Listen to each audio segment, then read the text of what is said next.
Bonjour, je m'appelle Christopher Morgan. J'ai 28 ans, j'habite dans un petit appartement à Cleveland, Ohio, où chaque matin je me réveille à l'odeur du bois brûlé de la scierie voisine. Ma vie n'a rien de spécial. Pas de grande maison, pas de voiture de luxe, pas de voyage glamour que les gens aiment afficher sur les réseaux sociaux. Je suis juste un travailleur ordinaire, passant mes journées à charger et décharger des marchandises, rentrant le soir au grincement de mon ventilateur de plafond, me demandant si j'ai bien vécu ma vie. Mais si vous me demandez ce qui a façonné la personne que je suis aujourd'hui, je vous raconterai l'histoire de ma famille et les sacrifices que j'ai faits. Des sacrifices qui me font parfois me demander s'ils en valaient la peine. J'ai grandi dans une petite ville de l'Ohio, le genre d'endroit où tout le monde se connaît si bien que vous ne pourriez pas cacher un rhume si vous le vouliez. Ma famille était pauvre, si pauvre que la pauvreté ressemblait à une compagne constante, toujours à nos côtés. Mon père, Bruce, était peintre, rentrant chaque jour avec des taches de peinture sur ses vêtements et des mains aussi rugueuses que l'écorce d'un arbre. Ma mère, Gloria, travaillait dans une boulangerie de la ville, portant toujours l'odeur de la farine et de la vanille, mais ne gagnant jamais assez pour acheter un gâteau décent pour la famille. Nous vivions dans une vieille maison en bois avec un toit qui fuyait pendant la pluie et un hiver si froid qu'il vous glaçait jusqu'aux os. Mais malgré les difficultés, notre maison était toujours remplie de rire. Papa racontait des blagues idiotes, maman chantait des chansons folkloriques à tue-tête, et mon frère cadet Kevin s'accrochait toujours à moi, me suppliant de jouer à des jeux de combat imaginaires. Mon enfance n'a pas été remplie de jouets coûteux ou de sorties chics, mais j'avais ma famille, et pour moi, c'était suffisant. Je me souviens des soirées passées autour de la table du dîner, partageant une assiette de purée de pommes de terre et quelques morceaux de poulet en promotion que maman avait acheté au marché. Kevin, un enfant intelligent avec des yeux pétillants, parlait de ses rêves de devenir ingénieur et de construire des gratte-ciel. Je me contentais de sourire, de lui caresser les cheveux et de dire « Continue d'étudier dur et je m'occuperai de toi ». À l'époque, je ne réalisais pas que cette promesse deviendrait un fardeau que je porterais pendant des années. Quand j'avais 17 ans, tout a changé. Papa a eu un accident du travail, tombant d'un échafaudage, se cassant la jambe, et perdant son emploi. Les factures d'hôpital sont arrivées comme une condamnation à mort, et la banque ne cessait de nous presser concernant le prêt immobilier. Maman travaillait plus longtemps, mais son maigre salaire de boulangerie ne faisait presque pas d'effet. J'ai vu papa allongé sur le canapé, les yeux vides, et maman qui devenait plus mince, ses cheveux grisonnant prématurément. Kevin, alors âgé de seulement 13 ans, était encore insouciant, concentré sur ses devoirs de mathématiques et ses grands rêves. Je savais que si je ne faisais rien, notre famille s'effondrerait. J'ai donc décidé d'arrêter l'école. Le jour où j'ai dit à maman que je ne retournerais pas à l'école, elle a pleuré. Elle m'a pris la main, disant que je ruinais mon avenir, mais j'ai juste souri et dit « Maman, je ne suis pas aussi intelligent que Kevin. Je vais arrêter l'école et travailler pour qu'il puisse continuer à étudier. On s'en sortira. » Maman m'a serré dans ses bras, sanglotant, tandis que papa se détournait, silencieux. Je savais qu'il avait honte, mais il ne l'admettrait jamais. À partir de ce moment-là, j'ai travaillé 2 emplois à la fois. Le jour, j'étais ouvrier sur des chantiers de construction, ma chemise trempée de sueur, mes mains et mes pieds meurtris par le port de briques et le mélange de mortier. La nuit, je travaillais au quart de nuit dans un supermarché, remplissant les étagères, lavant les sols, et comptant les minutes jusqu'à ce que je puisse rentrer à la maison et dormir quelques heures avant l'aube. Ma vie tournait autour du travail, des salaires et des factures. Chaque mois, j'envoyais presque tous mes gains à mes parents pour rembourser les dettes et acheter les fournitures scolaires de Kevin. Je ne gardais rien pour moi, sauf quelques vieux vêtements et une petite radio pour écouter de la musique pendant mes nuits de travail solitaire au supermarché. Mais je ne me plaignais pas. Je pensais que c'était ce que je devais faire.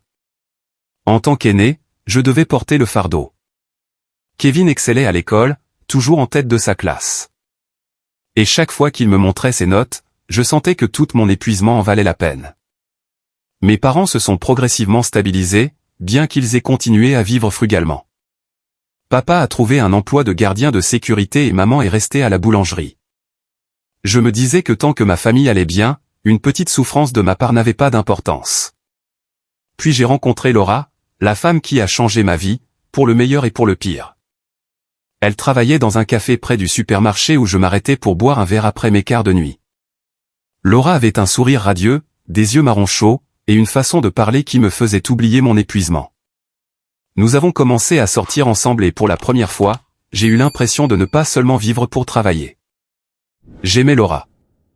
Son rire, la façon dont elle me tenait la main quand nous marchions le long de la rivière. À 22 ans, j'ai demandé Laura en mariage. Nous nous sommes mariés lors d'une cérémonie simple, juste la famille et quelques amis. J'ai loué un petit appartement et ces premiers jours ressemblaient à un rêve. Laura me faisait sentir que j'avais de l'importance, que j'étais plus qu'un simple ouvrier pauvre. 1 an plus tard, nous avons accueilli notre fille, Diana. En regardant ses petits yeux, me fixant depuis son berceau, j'ai juré de lui donner une vie meilleure que la mienne. Mais les rêves ne durent pas éternellement. Laura a commencé à se frustrer quand j'envoyais la majeure partie de mon salaire à mes parents.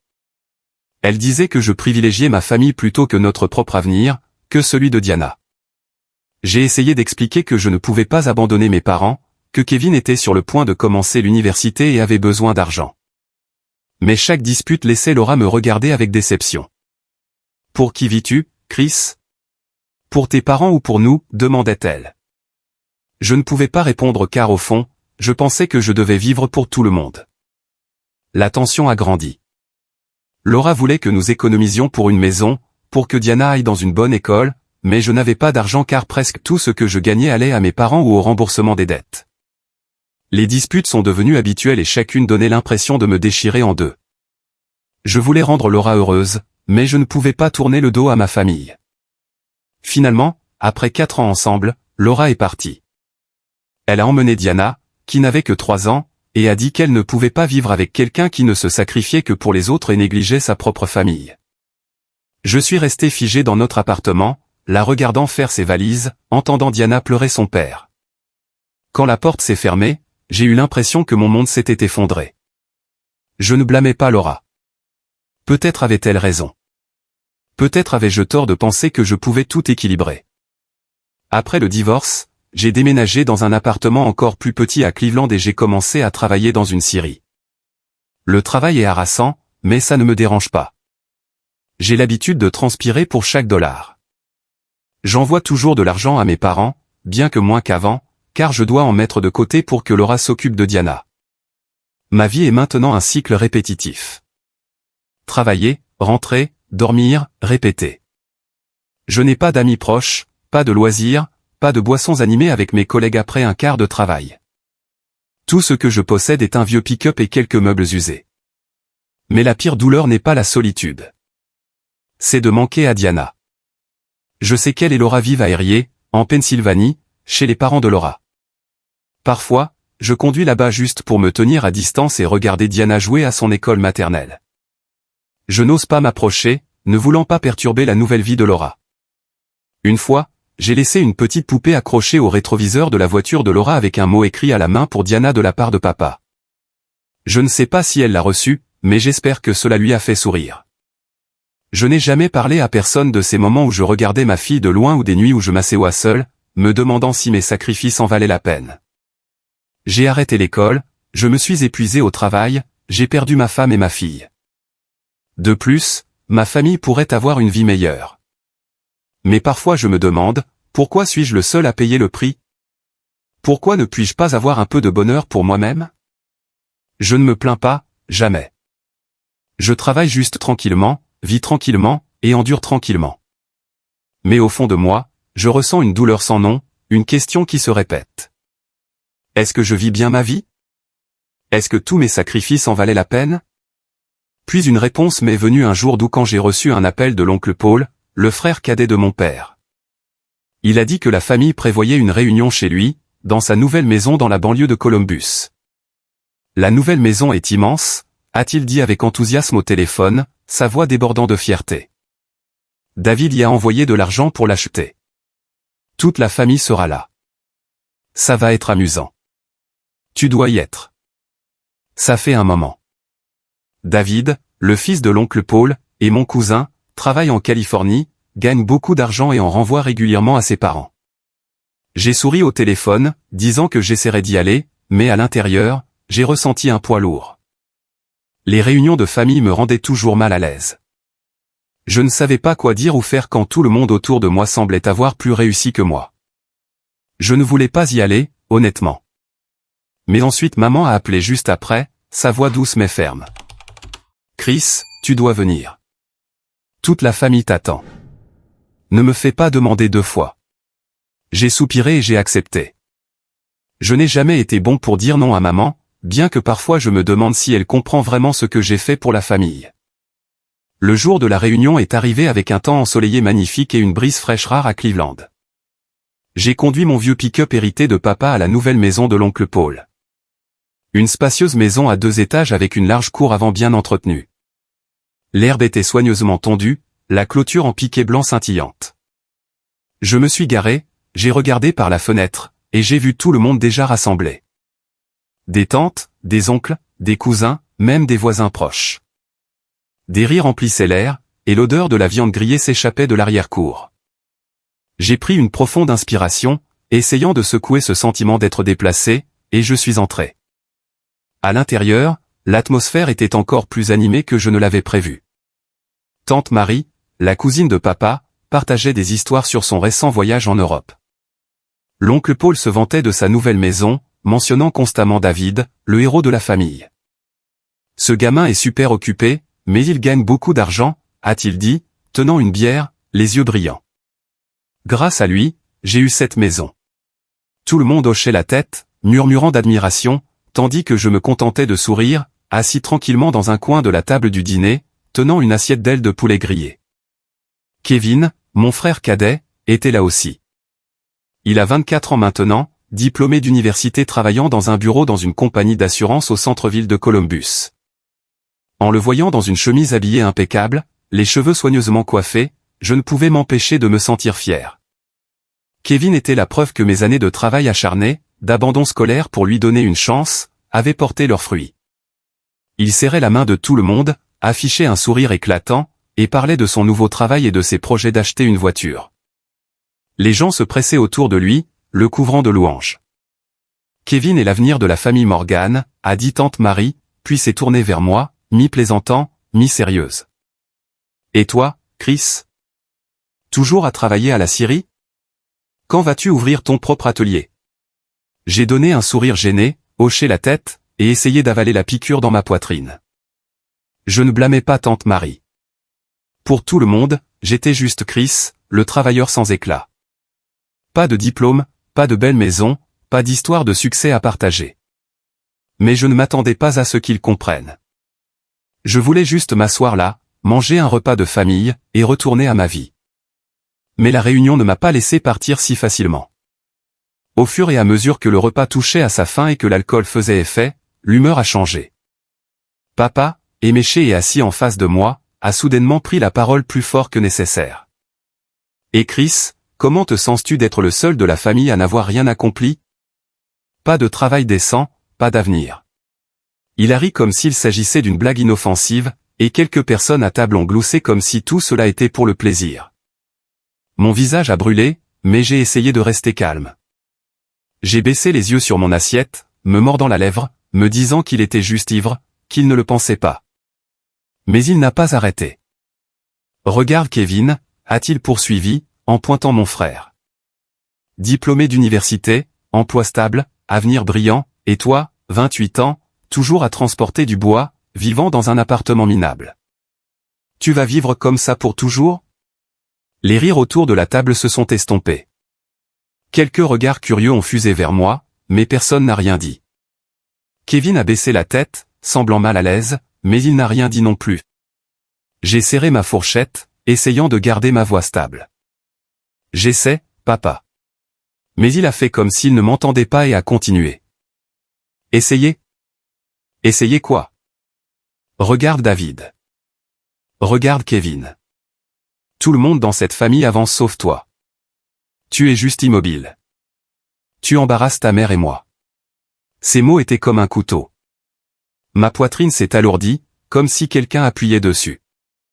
Je voulais me lever, crier que j'avais tout sacrifié pour cette famille, que j'avais arrêté l'école, travaillé 2 emplois, remboursé leurs dettes, et financé les études de Kevin. Mais je ne pouvais pas le dire. Je suis resté là, le visage figé, avalant la colère et la douleur qui montaient dans ma gorge. Maman, assise à côté de papa, ne m'a pas défendu.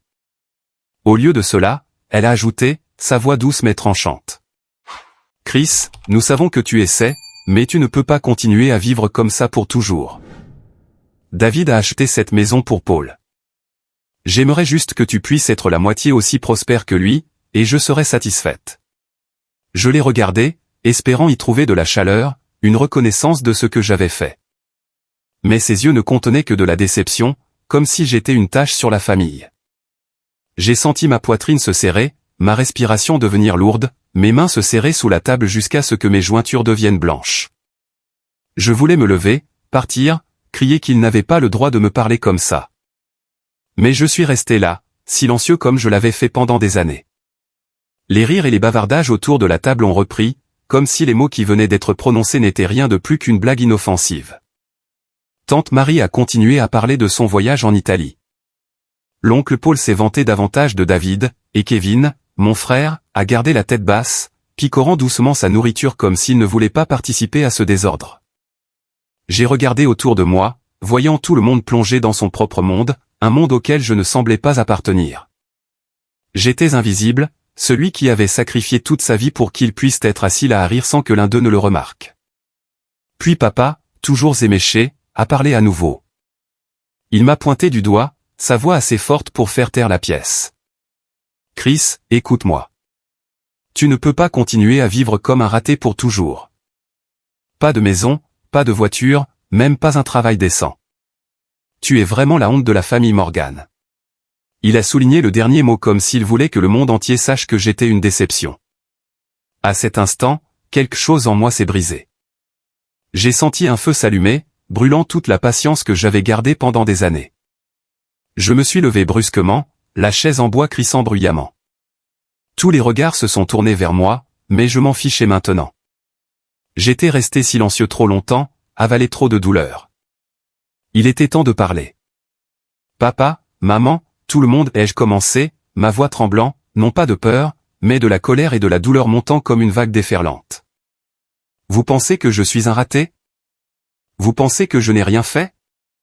Laissez-moi vous dire ce que j'ai fait. J'ai pris une profonde inspiration, essayant de garder ma voix stable. J'ai arrêté l'école à 17 ans. Pas parce que je ne voulais pas étudier, mais parce que je devais travailler pour que vous ne perdiez pas la maison, pour que Kevin puisse continuer à aller à l'école. J'ai travaillé 2 emplois à la fois. Construction le jour, remplissage d'étagères au supermarché la nuit. Pour rembourser vos dettes, pour couvrir les frais de scolarité de Kevin, pour aider papa avec les factures médicales quand il est tombé de cet échafaudage. La pièce est devenue mortellement silencieuse. Tante Marie a arrêté de mâcher. L'oncle Paul a posé sa bière et Kevin a levé les yeux écarquillés. J'ai regardé papa, qui était assis là, le visage rougi par l'alcool, mais ses yeux commençaient à vaciller. C'est tout ça que j'ai fait, ai-je poursuivi, ma voix plus stable maintenant. Et je n'ai rien gardé pour moi. Pas de maison, pas de voiture, même pas un jour de congé. J'ai travaillé jusqu'à l'épuisement, jusqu'à ce que mes mains et mes pieds saignent, juste pour que cette famille ait une vie meilleure. Et maintenant vous m'appelez un raté. Dites que je suis une honte. Je me suis tourné vers maman, qui regardait par terre, ses mains agrippant le bord de la table. Maman, tu sais que j'ai sacrifié ma propre famille. Laura m'a quitté, a emmené Diana, ma fille, parce que j'ai donné tout mon argent, mon temps et mon énergie pour prendre soin de toi et de papa, pour soutenir Kevin. J'ai perdu ma femme, ma fille, parce que je pensais que je devais faire passer cette famille avant tout. Et maintenant tu dis que tu souhaites que je sois la moitié aussi prospère que David. Tu sais que David n'a pas eu à arrêter l'école, n'a pas eu à travailler 2 emplois, n'a pas eu à sacrifier toute sa vie comme moi. Ma voix a résonné, pas fort, mais chaque mot frappait comme un marteau dans le silence.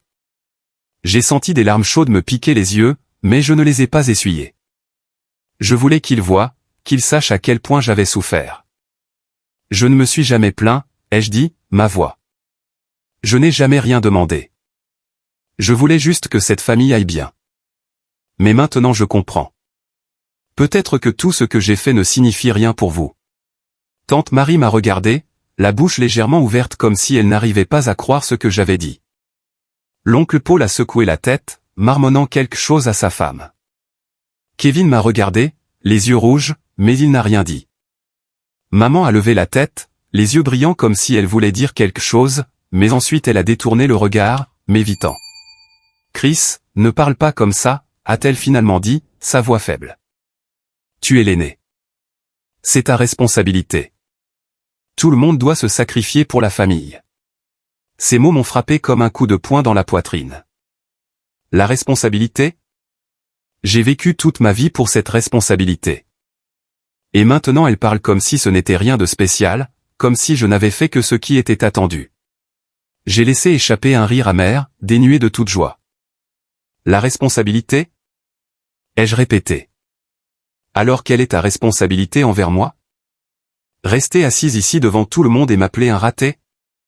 Ne jamais demander ce que j'ai traversé? Papa, comme si sa fierté avait été blessée, a tapé sur la table et s'est levé. Tu oses parler à tes parents comme ça, a-t-il rugi, sa voix tonnant comme le tonnerre. Espèce de gamin ingrat et irrespectueux. Je t'ai élevé, nourri, envoyé à l'école, et maintenant tu te tiens là à nous critiquer. Dégage d'ici maintenant. Je suis resté là, regardant l'homme que j'avais autrefois respecté, l'homme pour qui j'avais tout sacrifié pour l'aider à traverser les moments difficiles.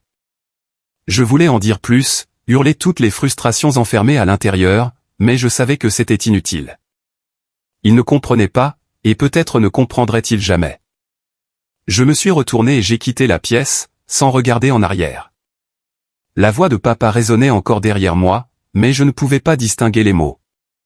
Tout ce que je pouvais entendre était mon cœur battant et une petite voix dans ma tête. Assez, Chris. Assez. Je suis sorti dans le jardin, respirant l'air frais du soir.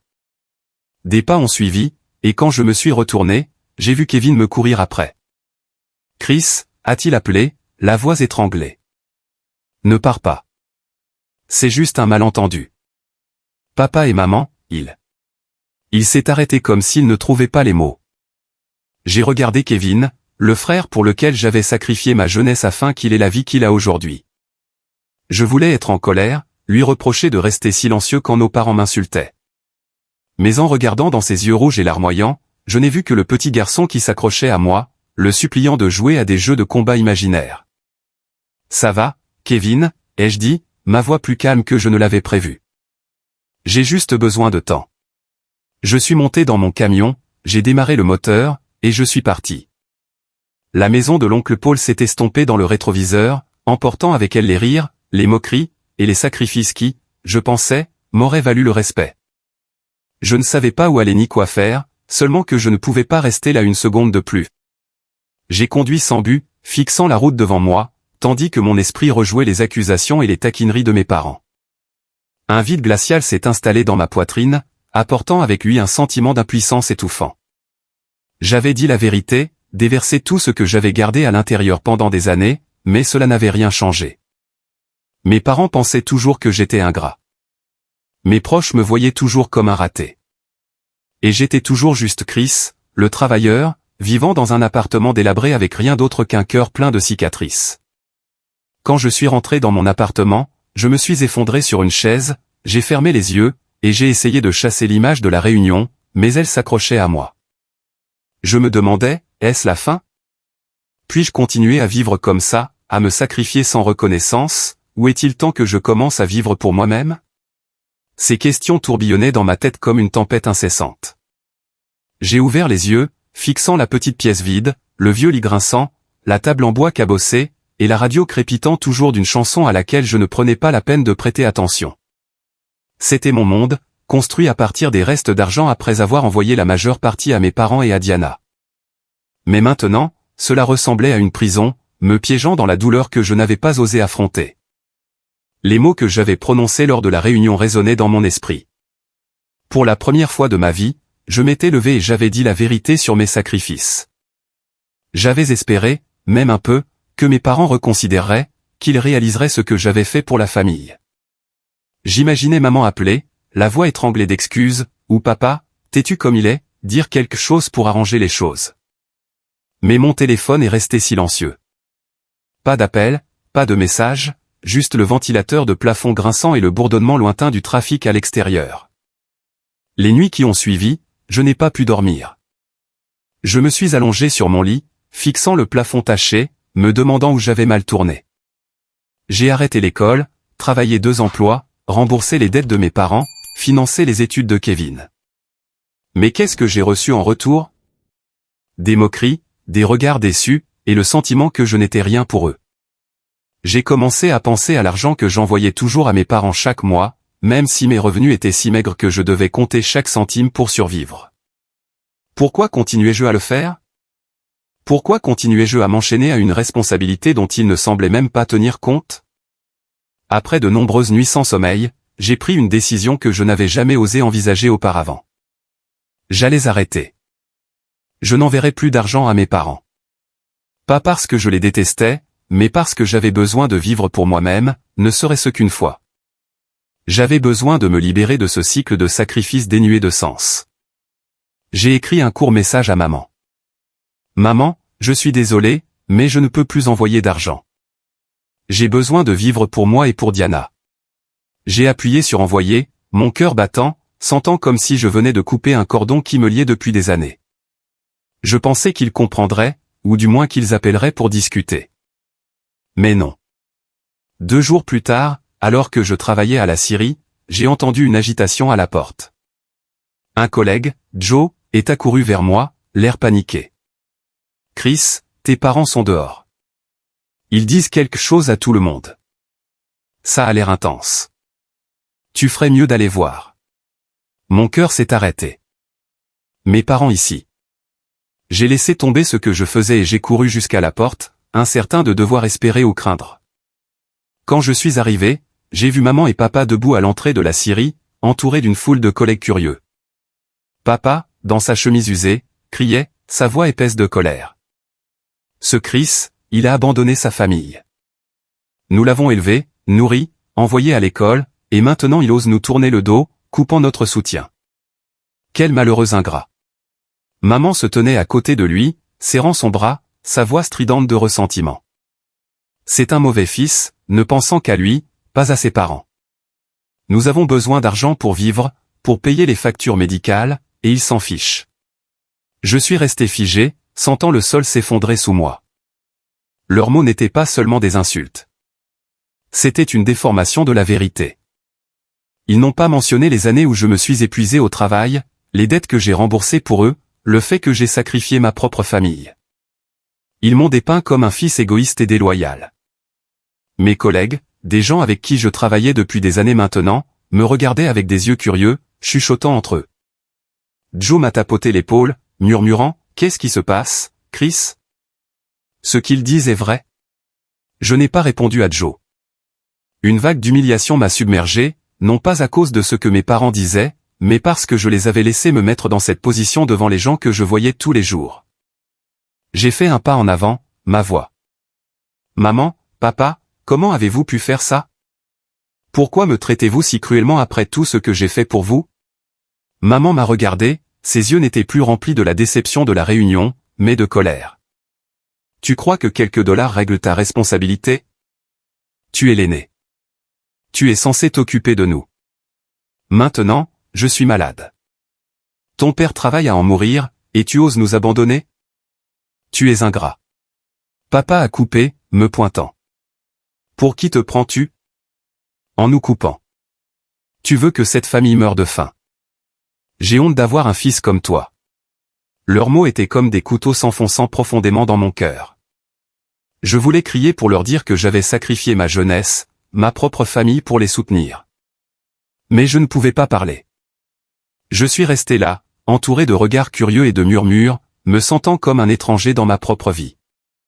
Je me suis tourné vers Joe, toujours à mes côtés, et j'ai dit doucement, « Dis à Tom que je démissionne. » Joe m'a regardé, choqué, « Chris, tu es sûr?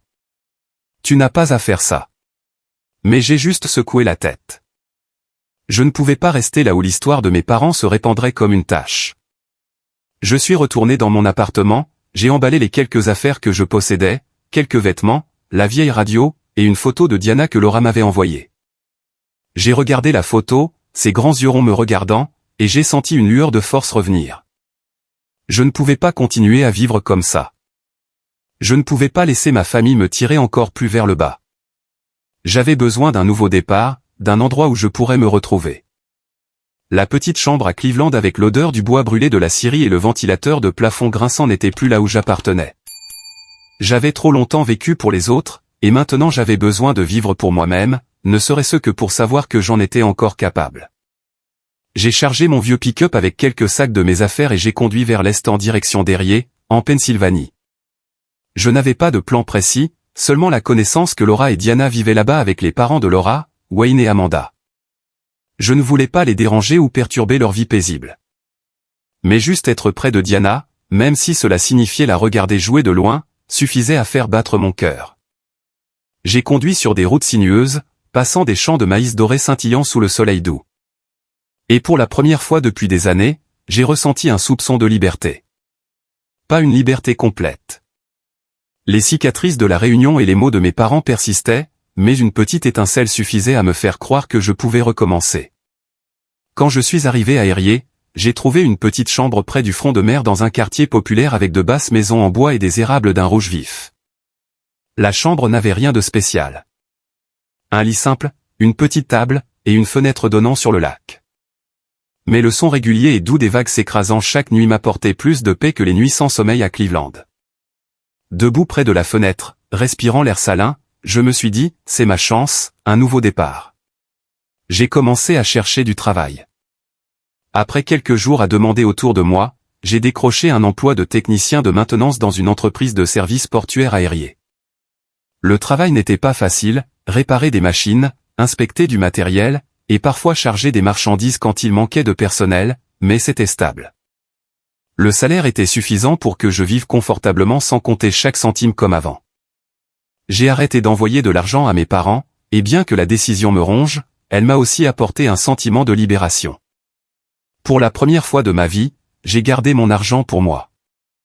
Pour acheter une nouvelle paire de chaussures quand mes vieilles seraient usées, pour manger un dîner décent au lieu de nouilles instantanées, pour vivre comme un humain, pas comme une machine.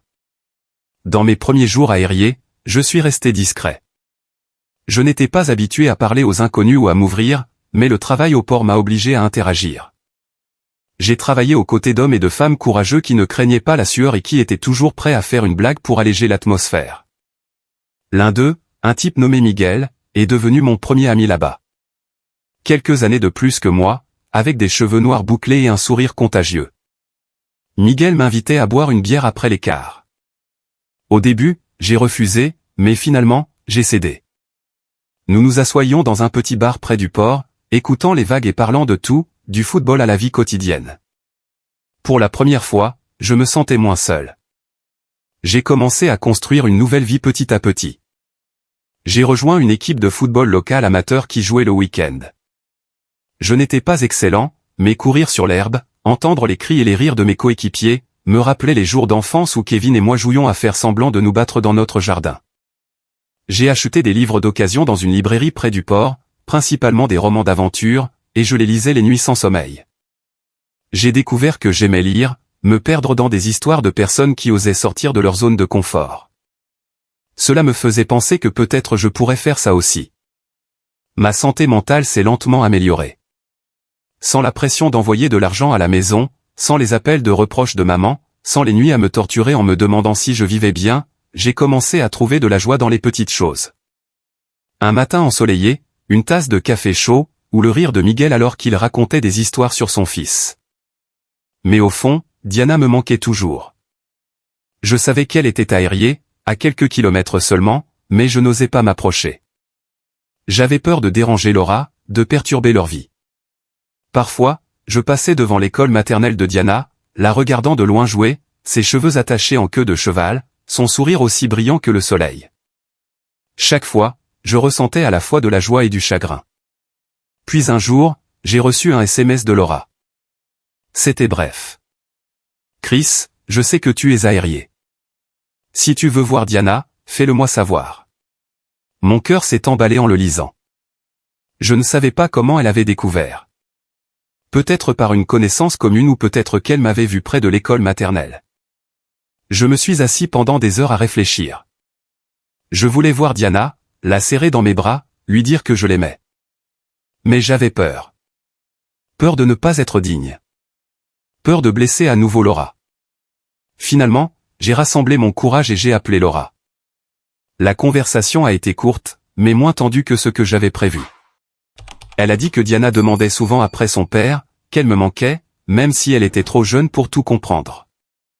Laura a suggéré que je vienne chez ses parents ce week-end-là pour voir Diana dans un cadre amical. J'ai accepté, bien que j'étais toujours nerveux. Le jour est arrivé et je me suis tenu devant la maison en bois confortable de Wayne et Amanda, son jardin débordant de fleurs.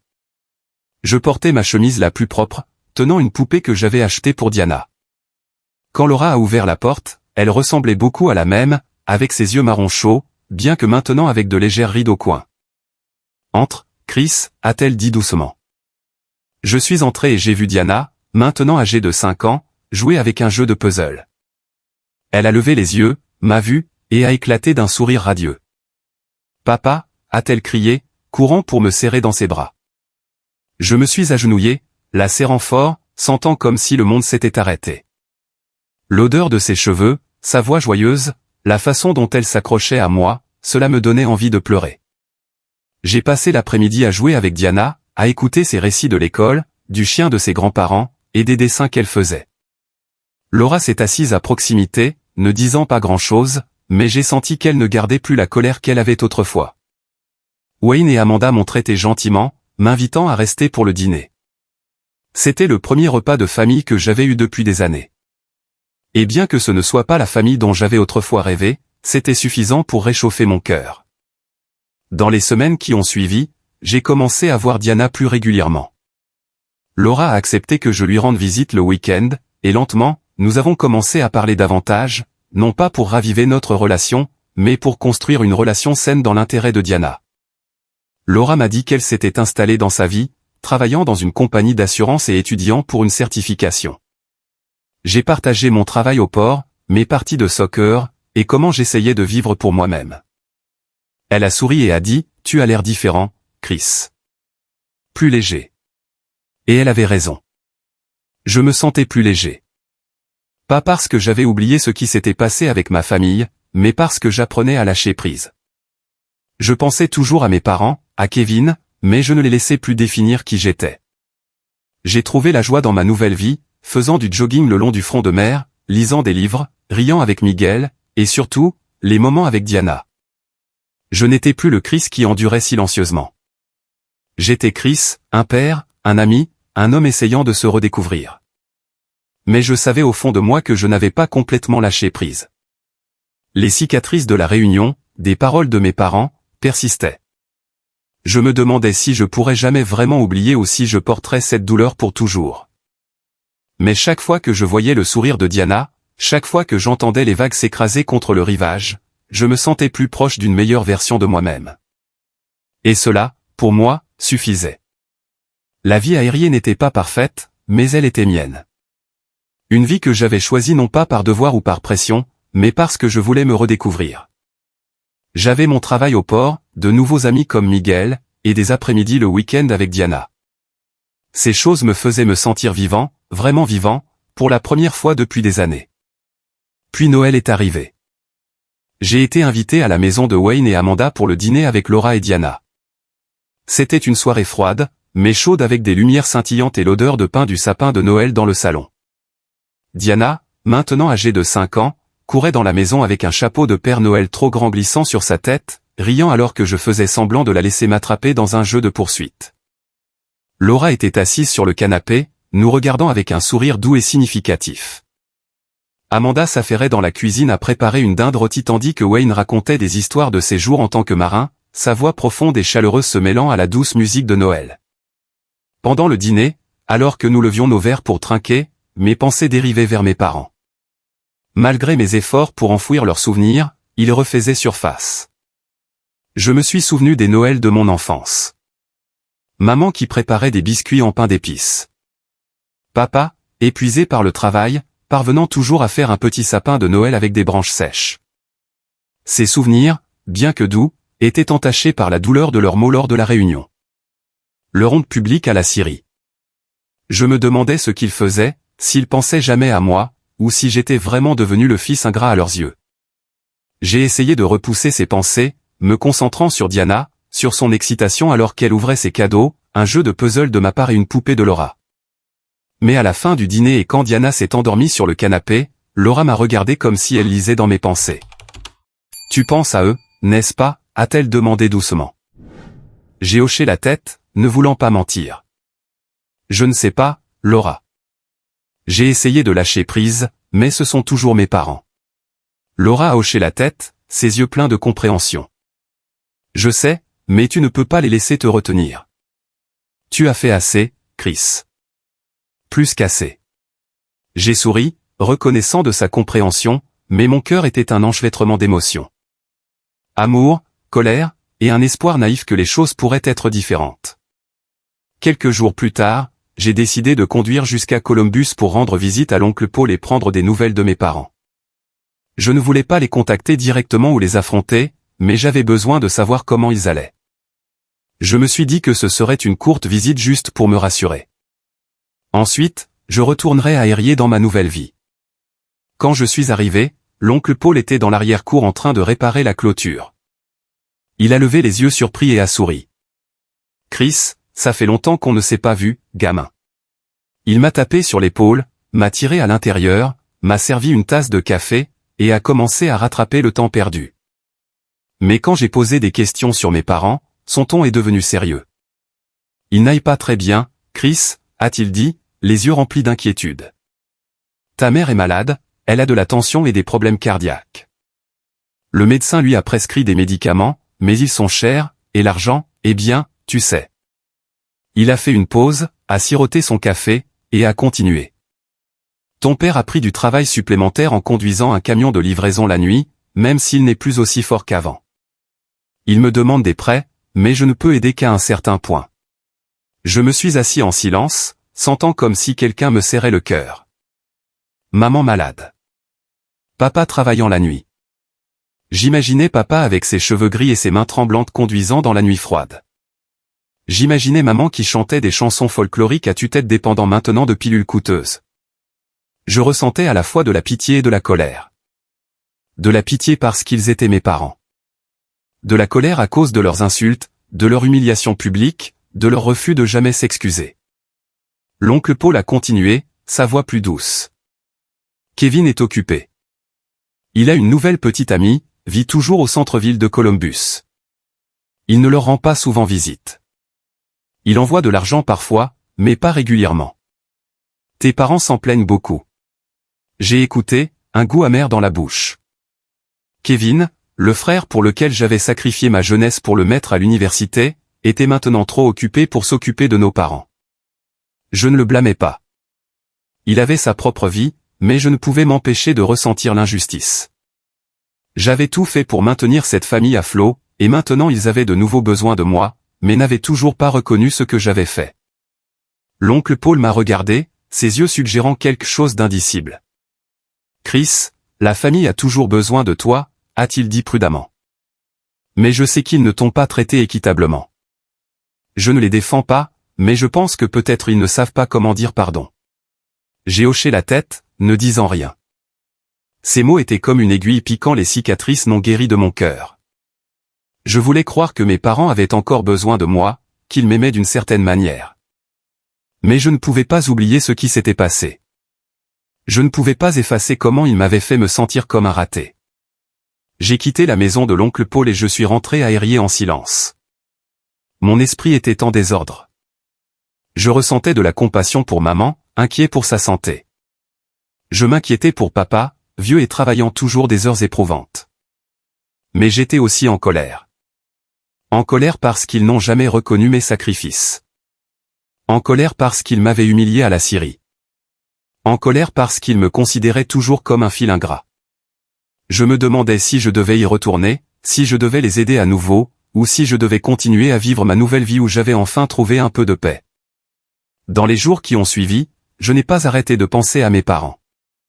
Je me suis souvenu des années difficiles où je travaillais jusqu'à l'épuisement pour payer leurs dettes, pour financer les études de Kevin. Je me suis souvenu des larmes de maman quand je lui ai dit que j'arrêtais l'école. Le regard honteux de papa quand il détournait le regard. Ces souvenirs faisaient mal, mais ils me rappelaient aussi que j'avais fait assez. J'avais donné tout ce que j'avais, et je ne pouvais pas continuer à me sacrifier éternellement. J'ai appelé Laura et je lui ai parlé de ma visite à l'oncle Paul. Elle a écouté sans m'interrompre et quand j'ai eu fini, elle a dit simplement, « Tu ne leur dois plus rien, Chris. Mais si tu veux aider, fais-le pour toi, pas pour eux. » Ces mots étaient comme une petite lumière m'aidant à voir plus clairement.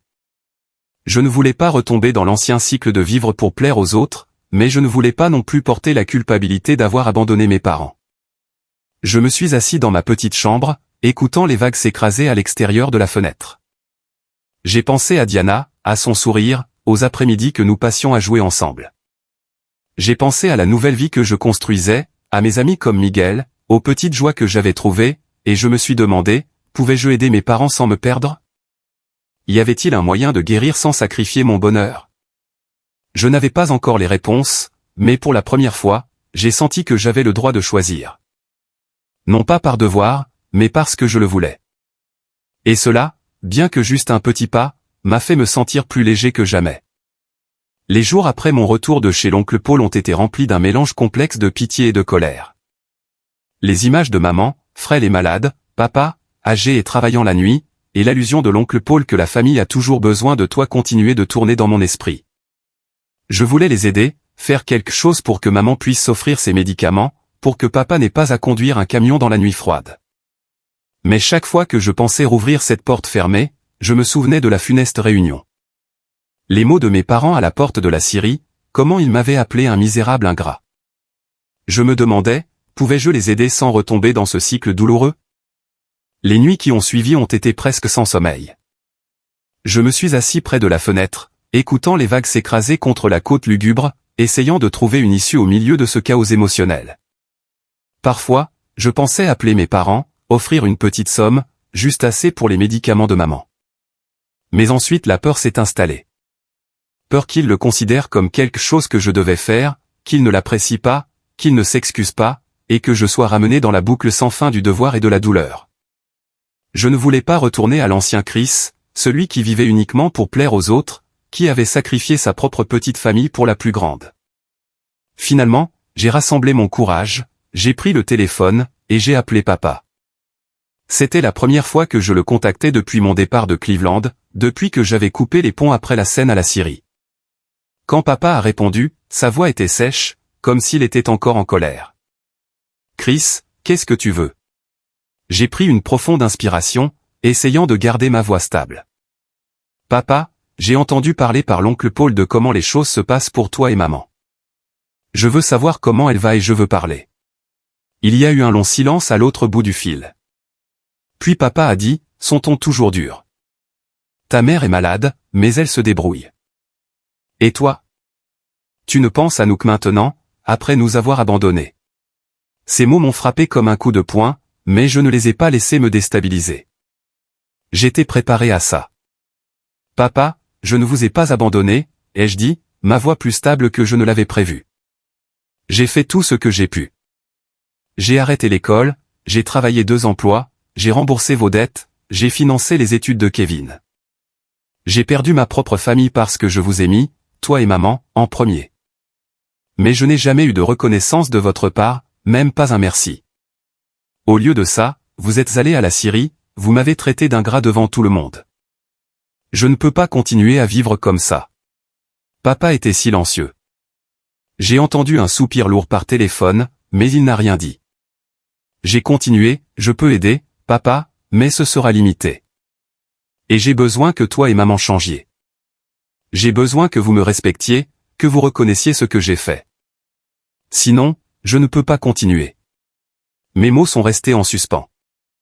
Mon cœur battait comme si j'avais couru 1 kilomètre.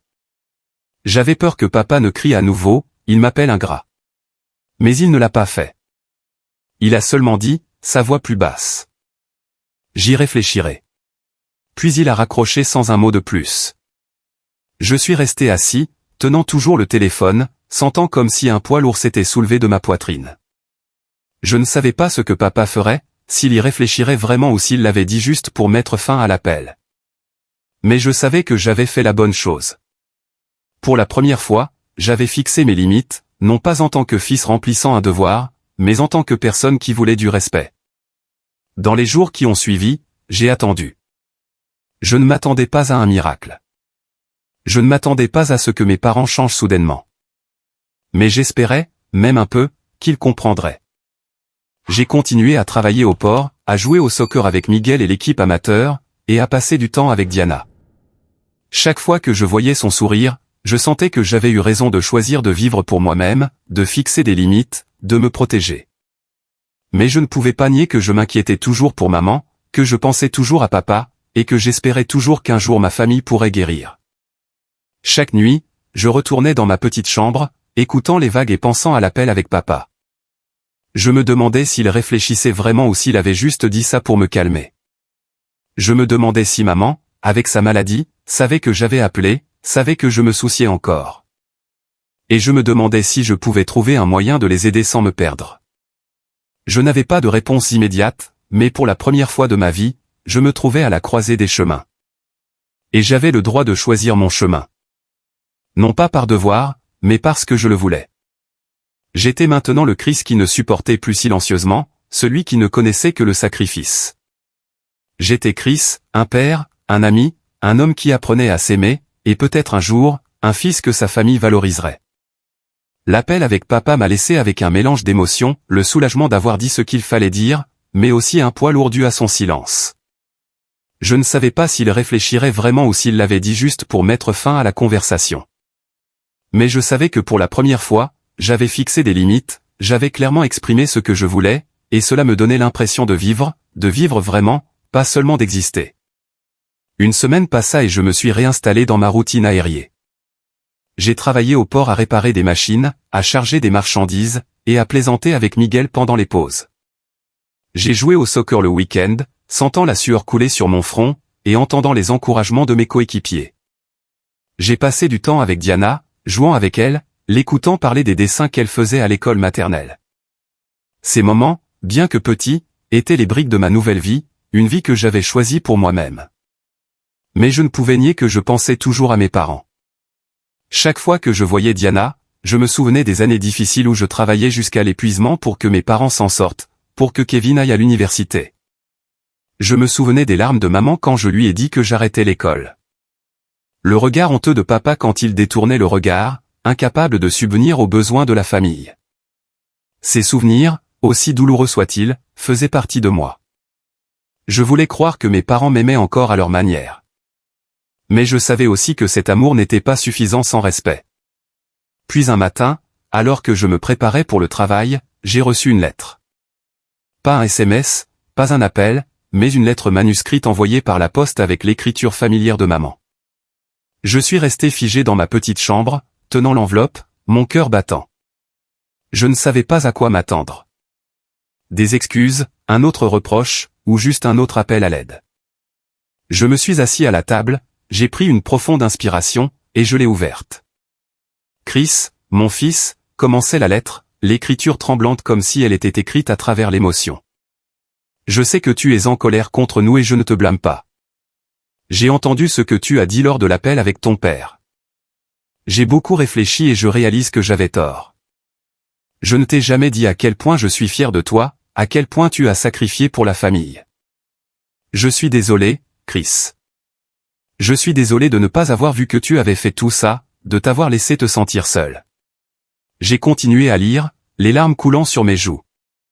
Maman écrivait sur sa maladie, les pilules coûteuses, et comment papa travaillait la nuit pour joindre les deux bouts.